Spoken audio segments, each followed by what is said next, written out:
4 बांस 24 गज, उंगल अष्ट प्रमाण, ताऊ पर सुल्तान है, मत चूको चौहान। और इसी के साथ वो शब्द भेदी बाण से मोहम्मद गौरी को मार देते हैं।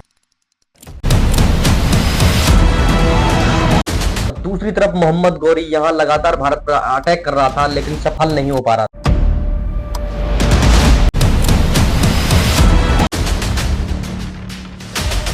ये टाइम ऐसा था जब भारत के अंदर जगह जगह पर अलग अलग रूलर्स रूल कर रहे थे। इस टाइम पर पूरे इंडिया में किसी एक पर्टिकुलर राजा का कंट्रोल नहीं था। ये जो मैप आप स्क्रीन पर देख रहे हो, ये 11वीं सेंचुरी का है। यहाँ आप लोग देख रहे होंगे कि साउथ में चोल एम्पायर और आज के एमपी और महाराष्ट्र पर राष्ट्रकूट एम्पायर का कंट्रोल था। तो उधर दूसरी तरफ बंगाल और बिहार का जो एरिया है उस पर पाल वंश के शासक रूल कर रहे थे। तो जगह जगह ऐसे ही एम्पायर थे और आपस में लड़ रहे थे, अपने एरिया को बढ़ा रहे थे और रूल कर रहे थे। और एक ऐसा ही वंश था चौहान वंश, जिसको 1177 से लेकर 1192 तक महान योद्धा पृथ्वीराज चौहान III ने अपने साहस और कौशल से बहुत आगे बढ़ाया। पृथ्वीराज चौहान का जन्म 1177 ईस्वी में चौहान वंश में हुआ था। इस टाइम चौहान वंश की जो राजधानी हुआ करती थी वो अजमेर हुआ करती थी, और इनका जो एरिया था वो अजमेर के आसपास वाला एरिया ही था। इधर आप मैप में देख रहे होंगे जो आज का राजस्थान, हरियाणा, दिल्ली के अलावा उत्तर प्रदेश, पंजाब और मध्य प्रदेश का कुछ एरिया इनका हुआ करता था। पृथ्वीराज चौहान को उनके पिता सोमेश्वर ने 11 वर्ष की आयु में ही युवराज घोषित कर दिया था चौहान वंश, और उनके इस निर्णय से दरबार के अंदर किसी को कोई आपत्ति भी नहीं थी, क्योंकि उस टाइम पृथ्वीराज चौहान की जो प्रतिभा थी उससे सभी लोग परिचित। छोटी सी उम्र में उनको लगभग 6 भाषाओं का ज्ञान था। उनको अस्त्र विद्या के साथ साथ शास्त्रों की भी नॉलेज थी, जहां धनुर्विद्या में वो आवाज को सुनकर सही निशाने पर तीर चलाने का बहुत अच्छी तरह से वो जानते। पृथ्वीराज चौहान अपने पिता के बाद अपनी माँ और अन्य साथियों के साथ राज्य को चला रहे थे, तो साथ के साथ अपनी शिक्षा को भी कंप्लीट कर रहे थे। उस टाइम का जो पृथ्वीराज चौहान का जो मंत्रिमंडल था वो बहुत ही स्ट्रांग था, जिसमें कन्नराज, जिनको पृथ्वीराज चौहान काका कहकर पुकारते थे, एक अच्छे वीर योद्धा थे। इनकी कहानी मैं आपको आगे चलकर बताऊंगा। वहीं भुवनायक दरबार में पृथ्वीराज चौहान के साथ रणनीति बनाने में अनुभवी थे। तो दूसरी तरफ दाहिम, जिनको कैमास के नाम से भी जाना जाता था, ये इनके प्रधानमंत्री के रूप में दरबार में नियुक्त थे। और इनके अलावा उदयराज उद्दा इनके बहादुर और कुशल सेनापति। देखिए इस टाइम पे जो भारत था वो एक संपन्न देश,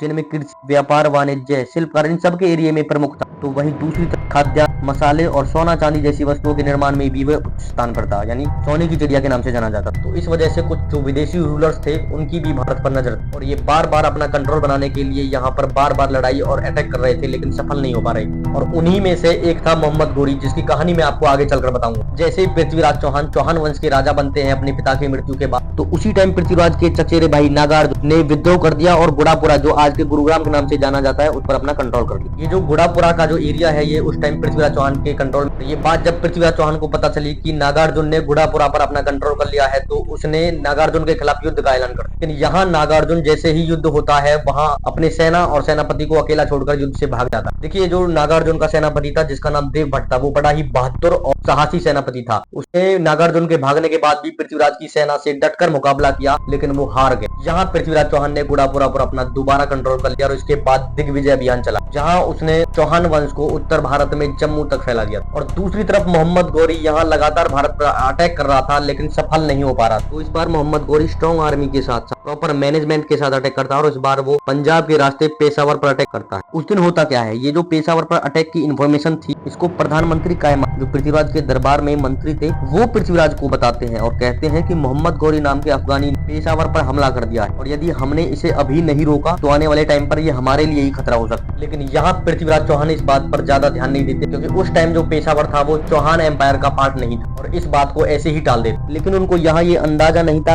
मोहम्मद गौरी वहां तक नहीं रुकेगा, ये आगे चलकर उन्हीं के खिलाफ एक बड़ी अटैक की प्लानिंग कर रहा है। यहाँ पृथ्वीराज चौहान इन सब बातों का ध्यान न देते हुए अपनी विस्तारवाद की नीति को आगे बढ़ाते हैं और युद्ध करते हैं निरंतर। अब इसके बाद पृथ्वीराज चौहान पूर्व की तरफ बढ़ते हैं और वहां चंदेल पर अटैक कर देते हैं। उस टाइम चंदेल के जो राजा थे, उन्होंने सेनापति आल्हा और उदल, जो साहसी योद्धा थे, उनके साथ पृथ्वीराज की सेना का सामना किया। लेकिन यहाँ आल्हा और उदल लड़ते हुए शहीद हो जाते हैं, और इसी के साथ पृथ्वीराज ने चंदेल को भी अपने चौहान एम्पायर में मिला लिया। लेकिन पृथ्वीराज यहाँ भी नहीं रुक, वो इसके बाद चालुक्य एम्पायर पर अटैक करते हैं और उसको भी अपने कंट्रोल में कर लेते हैं। इस टाइम तक पृथ्वीराज चौहान ने अपने शौर्य का डंका पूरे भारत में ज्यादातर बजा दिया था, और ये लोग यहाँ भूल गए थे कि मोहम्मद गौरी नाम का अफगानी पंजाब के रास्ते पेशावर से होता हुआ धीरे धीरे आगे बढ़ रहा है। आगे बढ़ने से पहले थोड़ा मोहम्मद गौरी के बारे में जान लेते हैं। ये जो गौरी था, ये गौर एम्पायर का मोहम्मद था। उस टाइम इसका जो एरिया था, ये जो मैप में आप लोग देख रहे होंगे, आज के अफगानिस्तान, ईरान और कुछ कुछ तुर्कमेनिस्तान का जो एरिया था, इस पर इसका कंट्रोल था। और अब ये पंजाब के रास्ते भारत में घुसने के लिए धीरे धीरे आगे बढ़ रहा। देखिए यहाँ जो उसकी नीति थी वो ये थी, यदि उसको भारत में आना है तो हिंदू रूलर्स पर अटैक करने से पहले उसको इंडिया के जो मुस्लिम रूलर्स थे उनको एक करना होगा। और ये पेशावर और लाहौर का जो एरिया है जहाँ पे छोटे छोटे मुस्लिम रूलर्स थे ये रूल कर रहे थे, जहाँ इसने इन सबको या तो लड़ाई से या फिर नेगोशिएशन से अपने साथ कर लिया, क्योंकि इसका प्लान था कि यदि ये इनको अपने साथ कर लेता है और इसको आसानी होगी अटैक करने में भी, क्योंकि इससे इसकी आर्मी तो स्ट्रांग होती ही, साथ के साथ इसको वहाँ का जो एरिया था उसको भी समझने में आसानी होगी। और वहीं जो भारत में हिंदू रूलर्स थे, जो हिंदू राजा थे, वो आपस में अपने एरिया को लेकर लड़ रहे थे, उनमें कोई यूनिटी नहीं थी। और मोहम्मद गौरी इस बात को बहुत अच्छी तरह से जानता था। इसी बात का फायदा उठाते हुए मोहम्मद गौरी पेशावर से सरहिंद पर अटैक कर देता है और उसको अपने कंट्रोल में कर लेता। सरहिंद उस टाइम पृथ्वीराज चौहान के अधीन था और कहा जाता है कि मोहम्मद गौरी का जो राजदूत था वो पृथ्वीराज के दरबार में गौरी का संदेश लेकर आता है, जिसमें शांति संधि के लिए कहा जाता है कि पृथ्वीराज चौहान मोहम्मद गौरी की अधीनता स्वीकार कर और इस्लाम कबूल कर ले। लेकिन पृथ्वीराज और उनके सेनापति जिनमें काका कन्न, तो वो अग्रेसिव मोड में आके युद्ध का ऐलान कर देते हैं। जैसे ही युद्ध की खबर मोहम्मद गौरी को पता लगती है वो अपनी आर्मी को लेकर दिल्ली की तरफ निकल जाता है और इधर से पृथ्वीराज चौहान अपनी आर्मी को लेकर निकल जाता है। और 1191 में पृथ्वीराज चौहान की आर्मी मोहम्मद गौरी की आर्मी को दिल्ली से पहले ही तराइन के मैदान में घेर लेती है। दोनों सेनाओं के बीच मारकाट शुरू हो जाती है। पृथ्वीराज की आर्मी को काका कन्न, उदयराज और उद्दत के अलावा और भी राजा लीड कर रहे थे। यहाँ पृथ्वीराज की आर्मी मोहम्मद गौरी के सामने काफी बड़ी और स्ट्रॉन्ग थी, जिनमें प्रॉपर प्लानिंग और मैनेजमेंट था। यहाँ पृथ्वीराज की आर्मी और गौरी के बीच जमकर युद्ध होता है। इधर युद्ध चल ही रहा था तो इतने में एक सहायक राजा ने गौरी को घायल कर दिया और मैदान में गिर जाता है। जैसे ही पृथ्वीराज उसके ऊपर वार करने के लिए आगे बढ़ते हैं, इतने में एक खिलजी घुड़सवार से मोहम्मद गौरी को वहां से उठाकर भाग जाता है और वहां से निकलकर वापस अपने गजनी पहुंच जाता है। पृथ्वीराज की आर्मी मोहम्मद गौरी को बुरी तरह हरा देती है, जिसमें बहुत सोल्जर्स मारे जाते हैं। जहां पृथ्वीराज चौहान युद्ध जीतकर सरहिंद पर अपना दोबारा कंट्रोल कर लेते। अगले एक साल यानी 1192 तक सब कुछ नॉर्मल चलता है। इस टाइम कन्नौज एक कमर्शियल स्टेट था, यानी जिसका सीधा का सीधा मतलब ये था कि यहीं से ज्यादातर व्यापार हुआ करता था। रिसोर्स की यहाँ कोई कमी नहीं थी। तो इंडिया के जो बाकी हिंदू रूलर्स थे उन्होंने कन्नौज पर अपना कंट्रोल करने के लिए अटैक किया। इस समय कन्नौज गहडवाल वंश के रूलर जयचंद के कंट्रोल में, और चालुक्य की हार के बाद जो जयचंद था वो पृथ्वीराज चौहान की विस्तारवाद वाली जो नीति थी उससे खुश नहीं। और कहानी ये भी बताई जाती है कि जयचंद ने एक यज्ञ का आयोजन किया जिसमें उसने सभी राजाओं को निमंत्रण भेजा, जिसका मतलब ये था कि यदि उन्होंने जयचंद का निमंत्रण स्वीकार कर लिया तो उसको जयचंद के अधीन रूल करना होगा।